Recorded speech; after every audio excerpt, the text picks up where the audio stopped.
Reflections in Time is made possible in part by support from the UNO Alumni Association, fostering a legacy of alumni giving since 1913.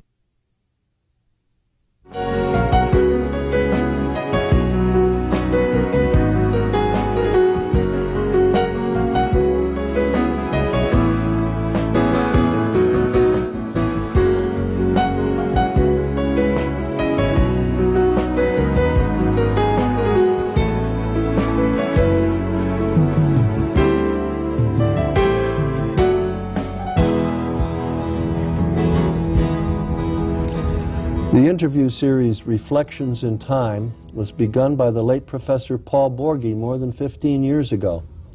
This new series continues Paul's work and is dedicated to his memory. This is how Paul began many of the 73 interviews that he recorded. It's often exciting to look at the future of UNO, what it might be in times to come. Sometimes, though, it's important to stop and take a look at the past of the university, the people and the happenings that helped make the excitement of future history possible. With this in mind, join me today for Reflections in Time. My name is Jack Newton. I'm retired now, but I'm still active as a professor emeritus. I've been on the faculty of UN Omaha since 1960, and I served for 20 years as Dean of the College of Arts and Sciences. I worked closely with Paul Borghi in the development of his original interview series, and I can think of no more fitting tribute to him than to continue this work. My guest today is well known to most people in Omaha, I think. It's Don Leahy, an important person in the history of the University of Nebraska at Omaha. As athletic director, he got established many of the things that we take for granted these days. Don, it's really good to have you with us in the studio. Well, Jack, it's good to be here, and I'm particularly pleased that this is in honor of Paul Borghi, a longtime good friend. Yeah, good friend and a great person. Well, Don, I'd like to start in. It almost seems a bit of an anachronism here to ask you about your past history because you're so well known in Omaha that I think most people know you, but you are a native Omahan, right? Native of Omaha. I was born here 70 years ago, as a matter of fact, 1929. However, my family is originally from Peru, Nebraska. I'm the youngest of 10, and several of my older brothers and sisters went to school at Peru State Teachers College.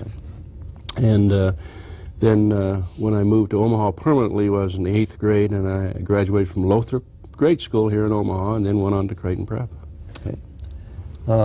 So you went to Creighton Prep then, and you graduated what year from Creighton 1947, Prep? And then on to Marquette, and staying with the Jesuits. Way up there in Michigan. Oh, yeah. No, not Michigan. Not Michigan, I'm sorry. This was Milwaukee, Wisconsin. Right, yes. Yeah. And you graduated from Marquette in 1952. I was injured in one of the early football games and stayed out of school for a semester, so therefore I was one of those 5-year people. I was awarded an extra year of eligibility. Marquette at that time was an independent, but we were going by Big Ten rules, and I was granted the extra year of eligibility, so I was there for 5 years. And what was your major? My major at Marquette was history, social studies, and a minor in English. Oh, great. And then in 1952, you left. Oh, I should mention a little story. I was talking to a good friend of mine who's been interviewed in this series, Dr. Hugh Cowden, who for many years was chairman of the communication department here. He went to Marquette, too. And he was telling me that the first date he had with his wife, many years now, he took her to a football game, and you were the quarterback on the team. Well, I hope we won. I think you must have. And then in 1952, you came back to Prep. Creighton Prep out of Marquette, and it was kind of an ambition of mine to come back and coach and teach at the high school, which came to mean so much to me. Yeah. And it was a good choice. Was Prep a lot different then than it was now? No, really, I don't think so, Jack, and I've been asked that question many times. I think Creighton Prep is more today like it was 30 years ago than perhaps any other school, and they've maintained a lot of the great traditions, and I think it's a lot like it was when I was there. Well, you were there for a long time. Many people who I interview in this series take their first job or an early job here at UNO, but you didn't. You had a full career before you came here. I was there for 20 years as a member of the faculty teaching world history and coaching primarily football, and then there was a time when I was also athletic director, and then for a short stint, 4-year stint, I was assistant principal and prefect of discipline. 4 years that were not the best. That's a tough job. Yeah, I bet it is. Well, while you were at Prep early on, you managed to get a master's degree at Creighton University, and master's in counseling, and hopefully I was able to use that in my work. That must have been a little tough going back to school and getting a degree at the same time that you had a full-time job. It was, and a demanding job. It was, Jack. You know, it's a full-time job, as you say, teaching and coaching, but at the same time it was so important.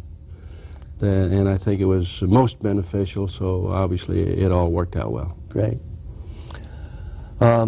And then after, you stayed at Prep for until what year? 1972. 72, and then what? Then I moved over to Exarban. I was hired by Tom Brock, who was a former coach here at what at that time was the University of Omaha.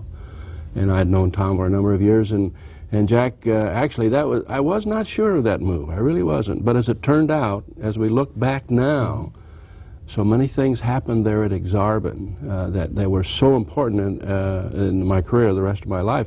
I met many of the movers and shakers of the city of Omaha, the Board of Governors at Exarban.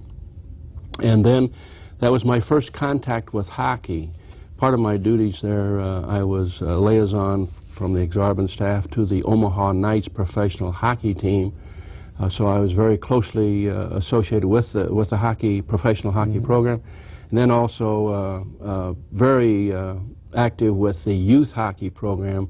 We had as many as 800 youth hockey players there at Exarban when I was there. So that was my first taste of hockey. When I come back and we started the hockey program, a lot of people were not aware that hockey was not a new experience to me. So that goes back more than 25 years. Yes, it does. Well, we'll come back and talk about hockey a good deal, I think, because that's an very important good. There are a story. couple of very interesting stories about the development of the hockey program. I want to I'd be hear happy to some talk of to you those about too. that. While I think of it, though, you were. Let's go back just a second and talk about some of those years at Prep, because you were clearly involved in the athletic scene here during those times. So you must have had some experience with people here at UNO, definitely. Well, University back then. In being involved in athletics, friendships were developed with some of the great names in the history of UNO athletics. Al Carnegie, of course, a very dear friend for many years. Lloyd Cardwell and Virgie Elkin. I knew all those people quite well, and really indirectly worked with them for a number of years while I was at Creighton Prep. Yes. Great. Okay. And then let's get to UNO. You came here in what year? 1974. Dr. Fran Hurst. I was in my office close friend of mine at Exarban, and he came over and he said, "We're going to be hiring a new athletic director." Yeah, he was in the psychology department at the same time. He was, and he was an avid athletic fan. He really was a great man. And Clyde Biggers was the athletic director at that time, and he was going to leave.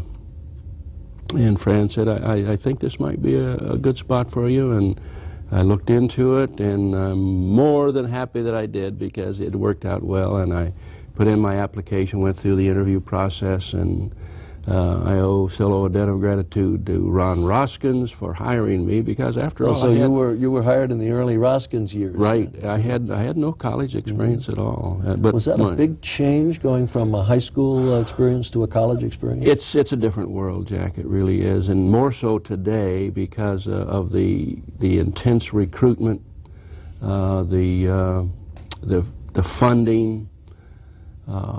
It's a different world than high school, because in high school everybody, well, you meet the team, there's no recruiting involved, and you basically work with what is there, and that all changes in college, because the recruitment process is maybe one of the most important, if not the most important thing that coaches do. Then the coaching part and the leadership, the fundraising, all these things are so radically different than the high school world. Well, you were hired as athletic director, but if I remember correctly, you worked for a while as a coach too. Or well, assistant coach. I was hired as athletic director, and then for 2 years during Bill Dannenhauer's head coaching reign, I was offensive coordinator along with Chuck Osberg, who is now later coached at UNO, and then is now at Gross High School, coaching with Sandy Buda on the new indoor arena football league. That's just starting up this year. Yes, it is. April 7th, first game. Yeah, I guess I should have mentioned early on that that the year here is the year 2000 when we're doing this interview, and it's late in February, and we have an extraordinarily warm day here. Oh, like it is 60 degrees amazing. Or something out there. Yeah. But here we are anyhow in the year 2000, so we can we're looking back now on some of these earlier years. So you excuse me, as athletic director, followed Clyde Biggers. Yes. And what were things like back then when you first came here? Jack, you know, it's so different than what we see today, and we had a lot of work to do in those days. There are so many things that are a part, as you mentioned earlier in our visit here today. There are so many things that are so different, and the job really didn't look all that attractive at first as I looked around and saw all of these new duties that were, as I mentioned earlier, were different from what we experienced in high school. But Lloyd Cardwell, of course, was here. Virgil Yelkin was here, still here at that time, and so I did have a relationship with a lot of the people that were here, and so we just decided to go to work and let's get the job done. What were the facilities like? You did have the field house. It had a dirt floor probably back there. Did you have? No, the tartan turf had been put in prior to my coming. I think. Just, well, that was a break. It was, yeah. And the AstroTurf had just been installed the fall before I come in, but we didn't have lights. We didn't have grandstands on the east side or the end zones. We didn't have a scoreboard. The weight room, non-existent. There was no such thing. Of course, it wasn't emphasized as much then, let's say in 1974, as it is today. And Wayne Wagner, great trainer. Yeah, I remember Wayne. He operated out of a room that it was unbelievable. You look at the facilities we have today, Jack, and you look back and say, how did Wayne Wagner deal with that football team and all the athletes we had then? Of course, the program has expanded number-wise. But we had a lot of work to do as far as increasing facilities and bringing them up to standards that would enable our coaches to compete in the recruiting world on an equal basis with those the peer group. Well, all of that requires money. Requires and I money. think fundraising was part of your duties too. It was, and we did get together with a gentleman by the name of Lee Sapp, for whom the field house is named. Lyle Remedy, who was a tire dealer in South Omaha, and Ben Pfeiffer, who was a longtime friend, and a gentleman by the name of Ron Kiger. Those were the big four that got this Maverick Club fundraising organization going. And another thing that I felt that we had to do right away when I come in, UNO at that time was an independent athletically. Every game was an exhibition, and it's extremely difficult to schedule. People will play you if they think they can beat you, and so you're really negotiating contracts, Jack, on their terms. Yeah. So in a league it's different because everybody gets together and the schedule is set down in a nonpartisan basis. And I thought the ideal thing, good peer institutions, South Dakota State, North Dakota State. Morningside College had long participated against UNO and Omaha University. So I thought that was my main emphasis. Number one, So you decided to look towards the North Central. North Central Conference. And that was based upon the quality of the quality schools of the league, the reputation, the national reputation of the league. So I felt that overnight, once we became a part of that, that our reputation. Were there other leagues that you looked at too? That was so good and so appealing. And then when I made that trip up Interstate 29, that was the first of I don't know how many. And I visited each of the schools and talked to their athletic directors. And I have to tell you that I was pleasantly surprised at the reception we got. And they voted us in. We were the 9th member of the league at that time. And now our scheduling is there. We have quality opponents. We have nationally recognized opponents in Division II athletics. And I think it was it was a very, very important move. And then as a women's athletics evolved, it's a good league for women's athletics. So it turned out to be the right move, Jack. Yeah, and we've certainly done well, as you mentioned. I think it's the quality of the opponents is what gives you that national opportunity for national recognition. We're all in a competitive world, regardless of what field we choose. But in athletics, I think it's so important, and all of the coaches are competitors, and we did had to raise our level of intensity and work level and everything that we did, but our coaches were true to the task, and we did a good job. Were there any major issues that came up as you entered that conference? For example, did you have to sell the Board of Regents on that? Yes, we did, but that was surprisingly smooth. Ron Roskins was extremely supportive, and it did take a commitment from Ron Roskins that it was going to take some more dollars because we were going to compete at a higher level, and in order to be competitive, you have to do some of the things that we hadn't done. And he was very supportive, and the Board of Regents, no problem there. And so I guess you'd say the rest is history. Yeah, yeah. Well, if I remember correctly, there were it wasn't all completely smooth sailing before that, though. Maybe this was before you arrived, but do you remember UNO football ever being in jeopardy? Oh, certainly. When I was here, oh yeah, we had a student referendum one year, Jack, early on, when we were still struggling. You know, when we came into that league early on, it was tough, and we did have a student referendum to drop football. There were some regents, Regent Simmons out of Scottsbluff, that felt that you see the program at Lincoln when Devaney came in 1962, it took off, and a lot of the regents felt that that's enough. We didn't need football on the campus at Omaha, but the student referendum was defeated, and then again, I think there were 3 times during my years here that we had to fight to save football. And the last one, Del Weber did such a great job with the regents. And when the AstroTurf issue came up, do we replace it? That was a considerable investment, although we had the dollars available.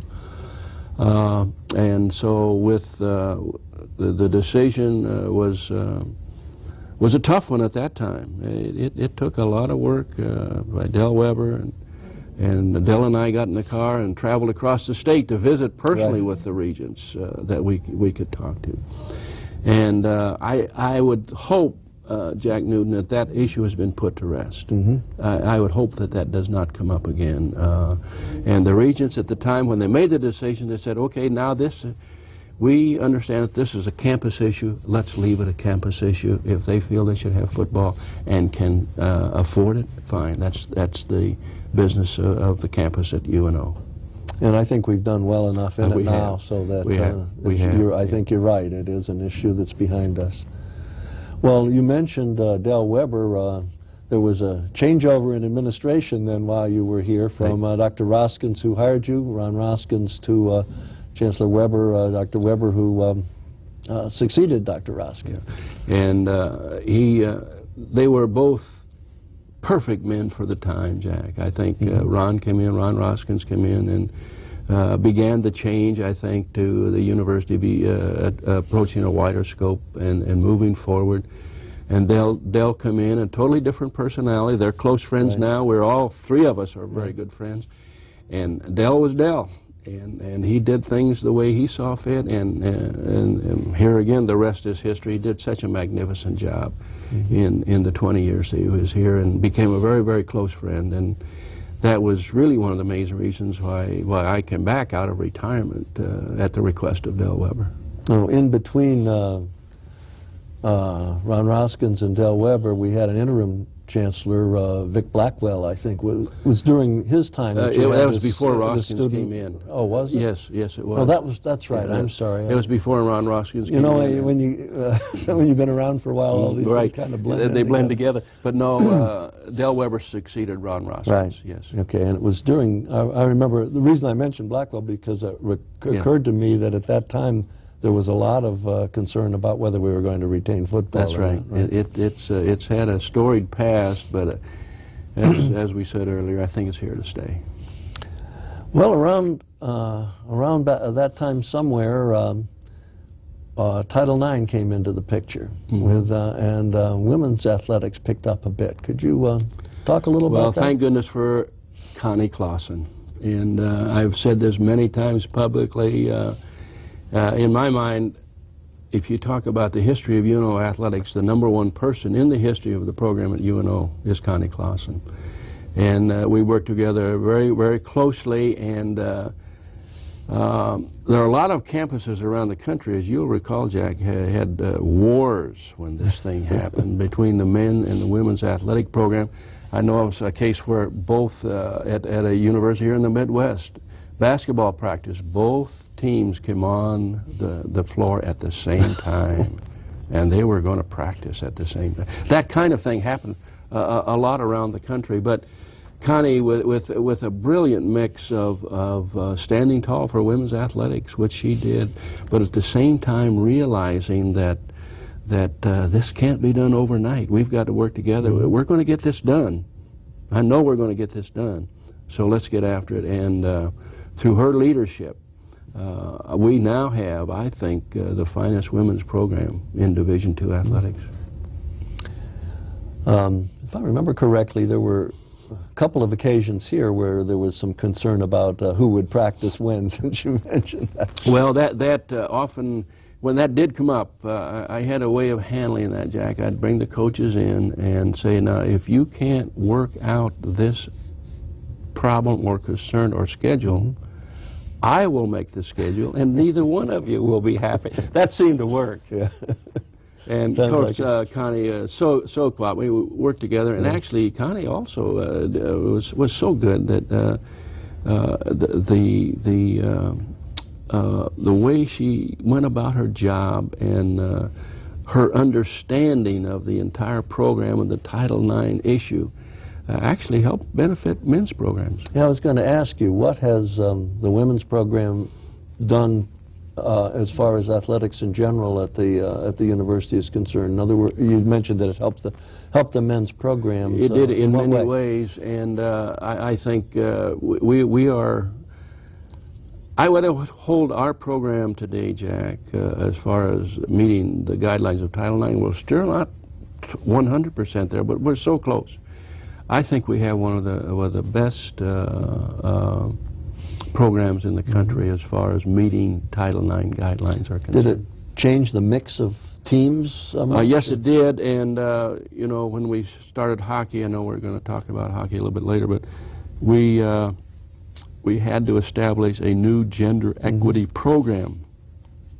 And when I first came back, one of the things that when I talked to Del Weber about coming back, I thought that we had to bring in a young, aggressive athletic director, assistant athletic director who could take over when I left, and Bob Danenhauer was obviously the perfect choice. So within a matter of days, we had a meeting in Fargo at the at North Dakota State University, and Connie and Bob and I got in the car, and we had, that's that 7.5-hour trip up Interstate 29, which I've made so many times. But that, we discussed this issue of Title IX and the hockey program, and adding new women's programs in. We added 4 women's programs. This was from the word go. We carved out this whole program, came back 7.5 hours on the way home, and by that time we had created our gender equity program that was later presented to Del Weber the next week, and it was adopted. So we're going to start hockey, all right, we do, but we're also at the same time going to start 4 women's programs that will be funded from hockey proceeds.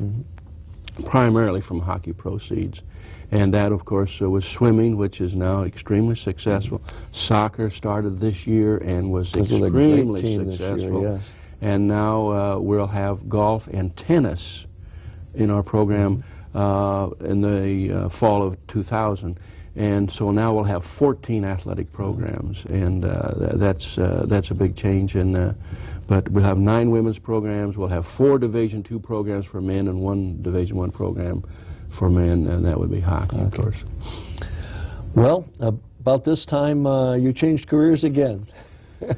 And when was it, 1985? 85, the position opened at Creighton University. Of course, with so much Creighton background, sure. I was approached by the Creighton officials, and then I went into Del Weber's office. We had a long talk, Jack, about would this be a wise move or not. And with Del's counsel, we decided to go ahead and make the move and go to Creighton. And we were there for 5 years. I was pleased with the progress that we made there. And then after the 5-year period, I retired. That was in 1990. Was that move to Creighton a big change for you, Division I basketball? Yeah, Division I is it's a different world, but at the same time, everything is relative. You're dealing with Division I concepts in your division, dealing with Division II concepts here. So no, it was not that much of a change as far as the duties of the athletic director were concerned. And so you had I guess a quite successful 5 years at Creighton. I did. Well, I felt that things were, all of our scholarship programs were involved in postseason play. You did some facilities improvement there, too.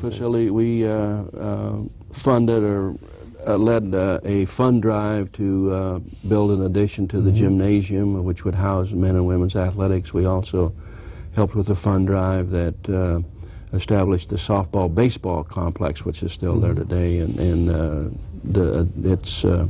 it was good. So with the facilities, I think we were competitive in athletics with the Missouri Valley Conference and on a national basis, and also our graduation rates I thought were quite good, and they improved. So those were the main things: facilities, success in the classroom, and success in the playing fields. One thing that I guess I might be a little interested in, just maybe as a psychologist, but you worked with 2 very strong personalities at UNO. You were hired by Dr. Roskins, who is a strong personality in his own right, and then when you went to Creighton, there was Father Morrison. Father Mike Morrison, and of course our history goes back. Father Mike and I were peers as history teachers at Creighton Prep. Oh my. But no, you think about this, and I was so fortunate. You look at the history of education in Omaha, higher education. Father Mike Morrison, Ron Roskins, and Del Weber. And so outstanding, and each of the 3 made so many outstanding contributions to their university and to their community and to their alumni. I was so fortunate to have had the opportunity to work for those 3 people. Can you make any comparisons as to what it was like working with Roskins? Comparisons, each of the 3 were totally different, but each of the, and you know, there are any number of ways to do something to do it well. and that was a classic example. And but they were three totally different personalities, but they were so extremely successful. Great. Well, then you retired. I retired for 5 years and actually enjoyed it. I had a good time, and was doing some volunteer work to keep busy, and enjoyed it. And then I got a call from my good friend Del Weber. He said, "I would like to have you. We're going to need a new athletic director. I'd like to have you chair the search committee." So I said, "Well, fine, Del. I've got the time to do that." And do you want to talk any more about this? Came in. It was in August, yes. And which is a tough time to hire an athletic director because everybody's already into their programs for that given year. I met with the search committee on a Friday evening, and then the next morning I gave my report to Dr. Weber. I said, it's going to be difficult. We have to move quickly, and I don't know what kind of a field we're going to have to choose from because of the lateness in the hiring process, because we're actually into the new school year already. And so Del thought a while, and he said, "Well, what about you?" And you were on the search committee. I was the chair of the search chairman committee. of the search committee. And so you hired yourself? So we hadn't gotten to the interview process. Well, I guess you might say that, yeah. But it gave me a distinct advantage. Yeah. But anyway, no, Del and I have been involved in this for so long, and well, is this a good move or not? You know, here you're talking about hiring somebody that's not the youngest man on the block and been out of athletics for 5 years. So we talked for a while, and then Del got on the phone and called Dick Flynn. Dick was the institutional representative, and Dick came over. We had lunch, and then we spent the entire afternoon talking about, does this move make sense? And well, the three of us finally decided yes, and okay, now what are we going to get done? Why are you going to come back to this job? So we outlined a three-phased goal. Number one was to establish a Division I hockey program. Number two was to start a fundraising effort to expand the field house. And the third was to restructure the fundraising efforts of the men's program. The women were doing fine under Connie Clausen's leadership. But we had to restructure the fundraising for men's athletics was not as strong as it should have been. So those were the three goals that Del and Dick and I sat down and established. And the only condition I put on coming back, Jack, was that I was able to hire and bring in Bob Dannenhauer, because, of course, I had known Bob and what he was able to do and what he had done in establishing the Beef Club, which is a support group for football. And I talked to Bob, and the agreement basically was it would be his job to lose when he came in for the 2-year period that I had committed to Del. And from the very first day, it was obvious that, my goodness, what a great choice we made. Yeah, I was going to ask you a little bit about that. Clearly, Bob Dannenhauer's done a great job here. I don't think there's anybody who'd question that. Right. But I was wondering, you knew him early on. Right. Probably as a football player. A football player, and of course his dad as coach. What was it you saw in him that made you realize how good he did at the job? His success at Millard South, where he was athletic director, and I talked to some other people around the city, but also what he had done with UNO grads in the football program. And I have told the Beef Club this many times. It's been in my experience that ex-athletes are somewhat looking for free tickets to the games rather than going out and working hard to contribute and to get other people to contribute.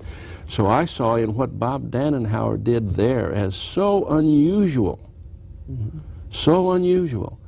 There's got to be something to this. Of course, I knew him here. Sure. And then, of course, as you talk to people around the city of what he did at Millard South, and ideal, everything we talked about. He had the support of, he had applied for the job, as a matter of fact, but he had the support, a strong support of the football interests. and then also working with boys and girls athletics in high school. He was familiar with the Title IX situation. And so we got together with, and Del agreed, okay, we'll bring Bob in, and it will be his job to lose. And of course, as I said, from day one, he showed just an unusual ability to get the job done. Mm-hmm. And I felt when, after 2 years, when we passed the baton on to Bob, that we were passing the job on to better hands, no question about it. And what he's done since then has proven that he is an extraordinary individual in the world of intercollegiate athletics. Now, you just mentioned that you passed the baton to Bob in 2 years. You also mentioned before that you had 3 goals that you got set to accomplish. You did that in 2 years? Well, we had the full and total support of Del Weber, and that is so important. I suspect it took a bit of hard work on your part, too. Well, the first thing we did, and Del was very, very active in suggesting, we had to establish a hockey committee. We had to get civic leaders. We had to get young executives who had, we call the power of the pencil, who could make financial commitments without going back to a committee in their company. David Sokol, my goodness, what a wonderful job he did in actually heading up the fundraising efforts for the Fieldhouse renovation and addition, and also very instrumental in helping us with the whole hockey concept. But now, you know, when you start this, a lot of things that have to happen. But the hockey committee, and we had some faculty members that were a part of that. We had community leaders and people that were actually, some of the people that were extremely financially successful were still playing hockey in their 30s. Wow. Their late 30s, early 40s. So there was a hockey interest there. And very few of these people were UNO grads. So with the help of Del Weber and Bob Dannenhauer and Connie Clausen, we spent the year with intense meetings and looking into possibility of league affiliation. Where are we going to play? And is this financially feasible? Because Division I now, Jack, we're not going to have student fees to support the program such as we do with Division II.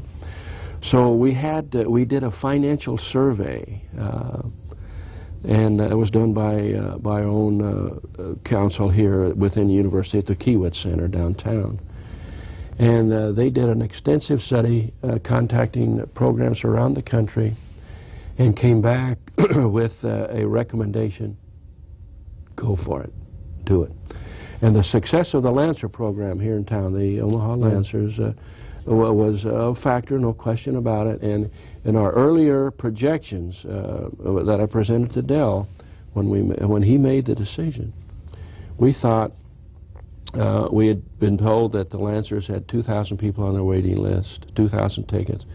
And we also thought, with our own background in athletics and interest in UNO, we could sell another 2,000 tickets, and then bring about another 1,000 tickets from the community. So we were going in, we projected with a base of 5,000 tickets, and that was we felt was going to. It's still a gamble. There's no question about it. You're dealing with the future, but Del said, "All right, we're going to do it." And we made the announcement. We opened ticket sales a day later. We opened the field house. We had 2 people working there that morning, Gary Anderson and Sean Olson. And I got a phone call right away. We opened the doors at 8 o'clock, Jack, and there were people standing in line. This was in May, and there was a slight drizzle. And I called my wife, Carmen, right away. I said, "Get down here, we need help." And it was a fantastic experience, because in 15 days, we had to stop sales. Then the next thing that happened, people started coming in and say, and this is not unusual in Division I athletics, would it be all right if we were to pay extra to make sure that we get good seats, that we're assured of good seats? And that was a birth of priority seating, which is prevalent in Lincoln and in all the other Division I programs in the country, most of them. So we still didn't have a home. We thought we wanted to go to Civic Auditorium because that would give us our own identity. The Lancers at Exarban, and Del Weber and I and Bob Dannenhauer and Connie Clausen visited at length with all of the people on the city council. I was going to ask you about that. What were some of the issues in getting the ice for the team to play on? The investment of putting in an ice rink was the big thing, Jack. There must have been some politics involved in that. Certainly. It was, I think, about $1.5 million to add ice to the arena, and I tried to convince them with our attendance and the concessions how they could recoup their investment in a matter of 3 years. Well, it's easier said than done, but the final result was it was kind of a 3-3 situation. Lee Terry, our current congressman, Sully Anzaldo, and Lormong Lowe were solidly in favor. We had to get that 4th vote. And finally, the night before they're going to vote, Richard Takechi called me and said, you have my 4th vote. So now we're going to go downtown, and that was very, very fortunate because it's our home, it's the Maverick home, and we proved to the city council that it's a very lucrative deal for the city of Omaha. So it's a win-win situation. It's good for us, the seating capacity is high, and in that first year we ranked 2nd in the nation in attendance, and that, of course, kind of set the college hockey world on its ear. And of course, the rest is history. And the biggest decision, of course, was hiring a coach. And I didn't mention this earlier. When I was at Exarban in 1975, I went to Ron Roskins to start a hockey program at that time, and it's going to be a club program. Well, Ron said, well, let's take a look at it. We brought in a young man by the name of Mike Kemp out of Gustavus Adolphus College.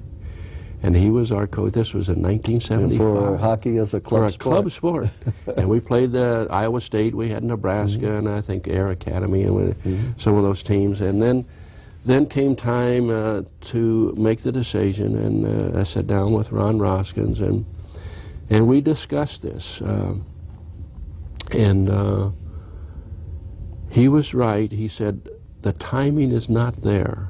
I cannot afford to take the risk that if we're to become unsuccessful. So, and I agreed with him when we outlined all of the situations that we looked at again in 1995.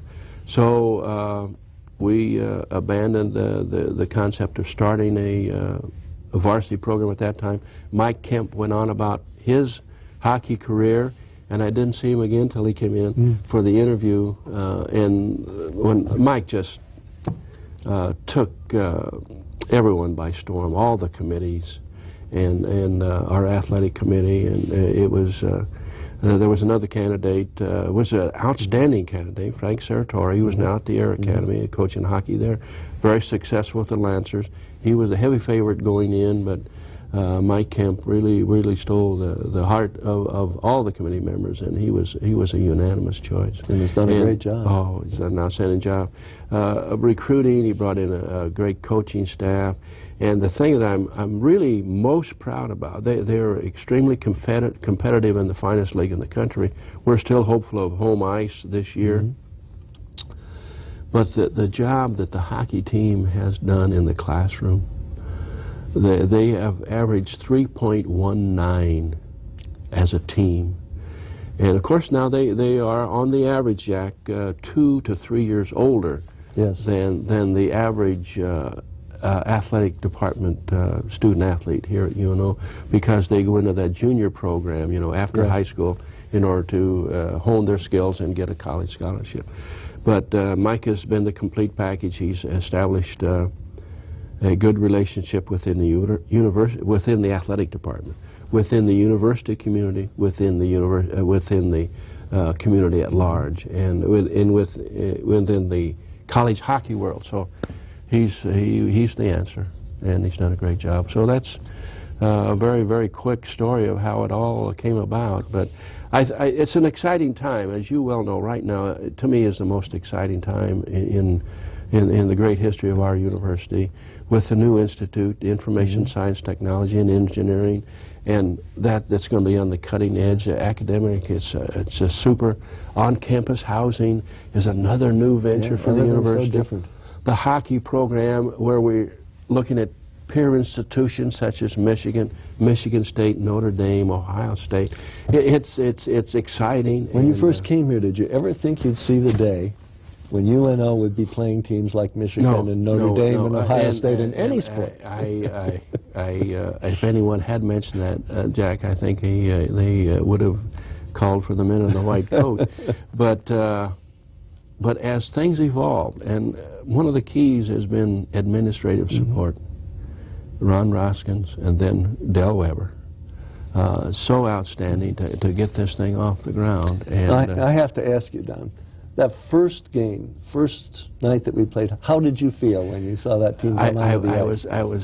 It was a wonderful experience, because you had 8,000 people there, and you sold out the facility, all the fireworks and everything. And the most exciting time was when the game ended, Jack. We got beat 3-2, 8,000 fans standing on their feet. The game was over, we lost, chanting UNO. Isn't that great? Yes. Yeah, I remember that very well. It's a different experience, And I see it remaining such, remaining so, and with our programs. Now, I think we're on pretty solid financial ground. And the women's programs are doing extremely well. National championship, Rose Shire's team. And hockey has played a big part in that. And yes, in the funding, and made it possible. Of course, some of the other schools in our investigations talked about starting hockey, and but they didn't look at the other side of the coin. You can't do that. This is a total picture. You're looking at men and women's programs, and they have to be brought along on an equal basis. Well, it's certainly exciting times. There's no question at all about that. It is fun, and as you mentioned, I'm still on a part-time basis in the athletic department, doing whatever Bob might see fit.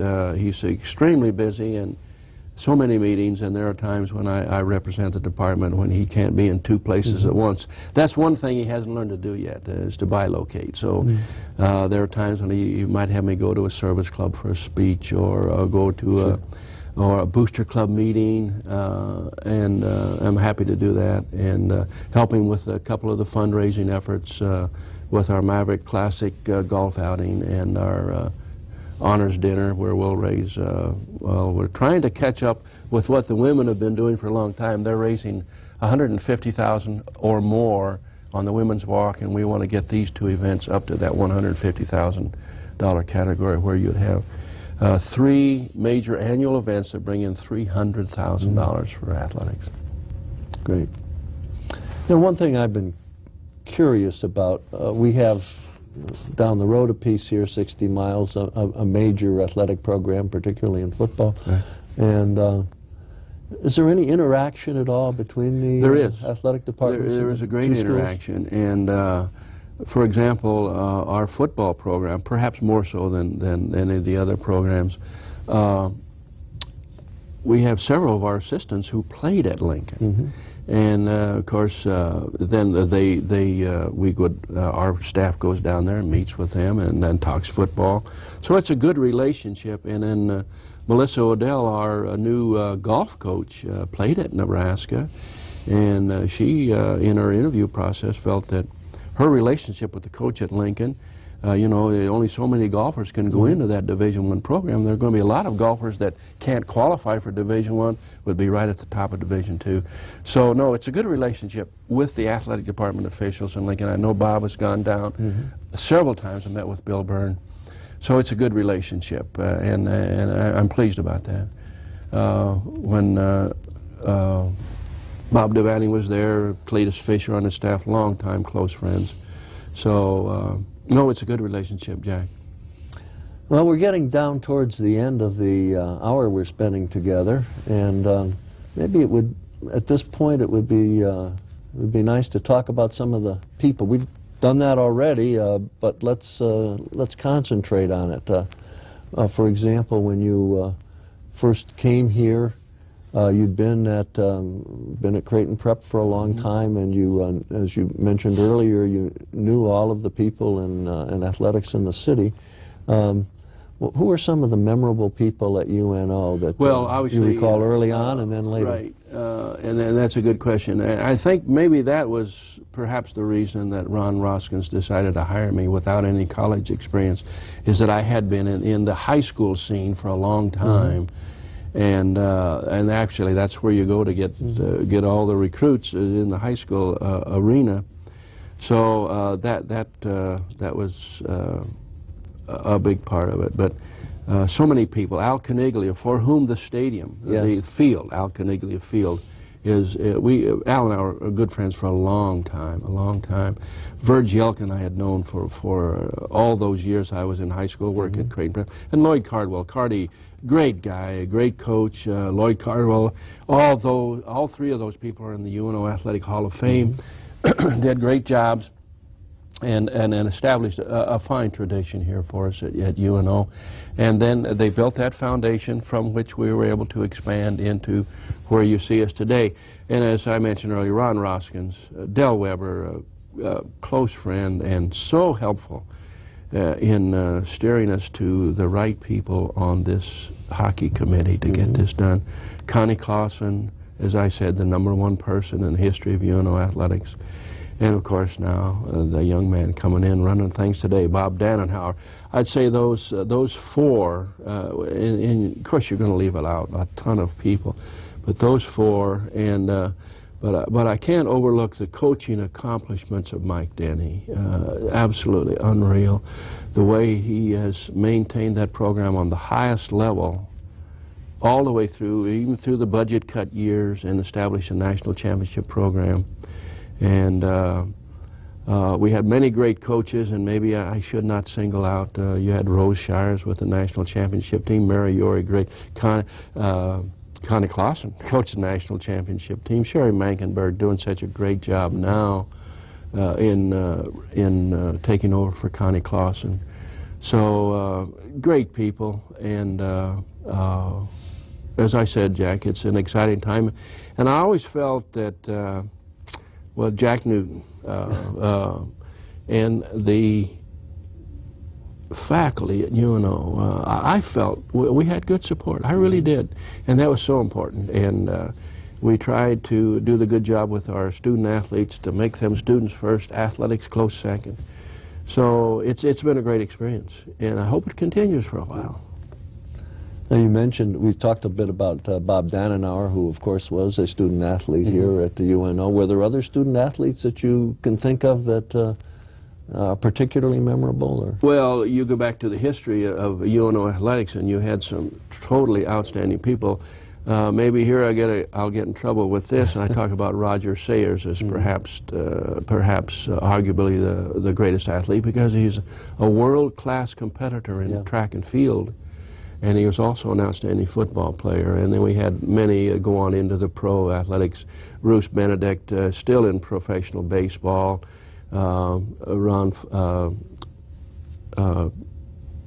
Danny Fulton. You had Rod Cush. Now here, Rod is a classic example of what you hope will happen with your athletic program. He went through UNO, did a good job. He was a good student athlete. He went on into professional football. Then he came back out and established a business that has become extremely successful here in Omaha.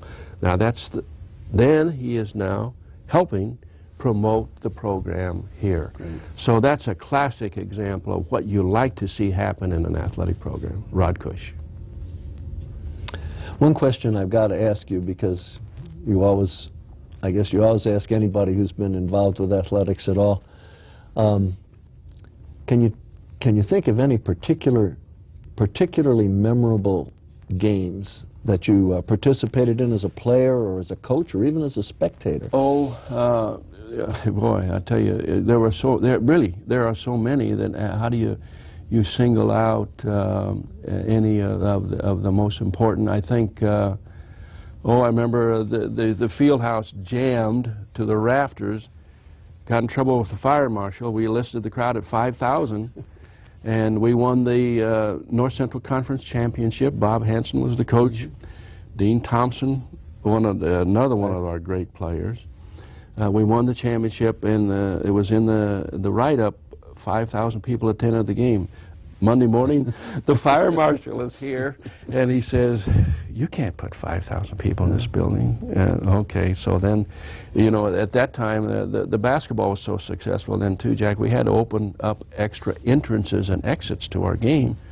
And so that was fun, and those days will come back in basketball. Football, Pat Burns has done such a great job. And what we want to do with all of our teams is to be competitive. We're not asking for a championship every year, but we want to be competitive. Be competitive, men's programs, women's programs, and it performs a real fine service for the student athlete, first of all, then for the university community, and our whole community as a whole.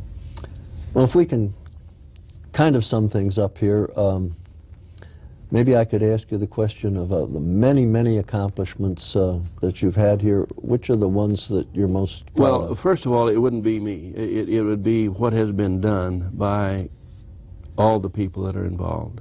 Del Weber, Ron Roskins, Connie Clausen, myself, Bob Dannenhauer.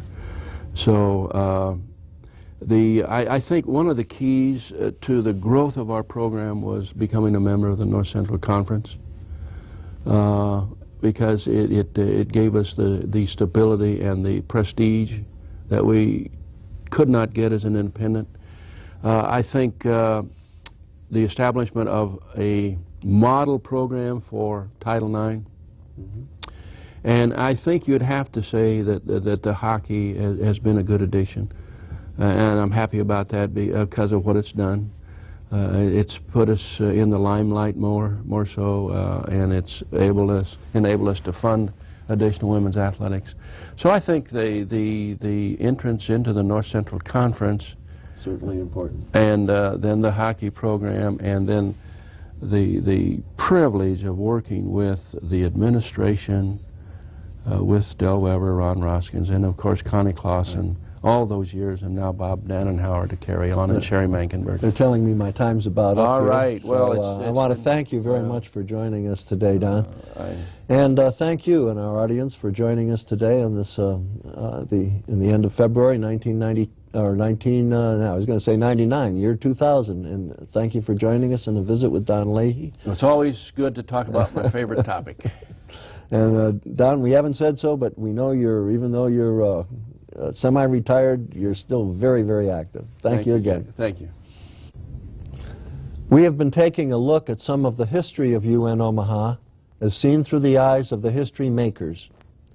This is Jack Newton inviting you to join us again in the series we call Reflections in Time. Reflections in Time is made possible in part by support from the UNO Alumni Association, fostering a legacy of alumni giving since 1913.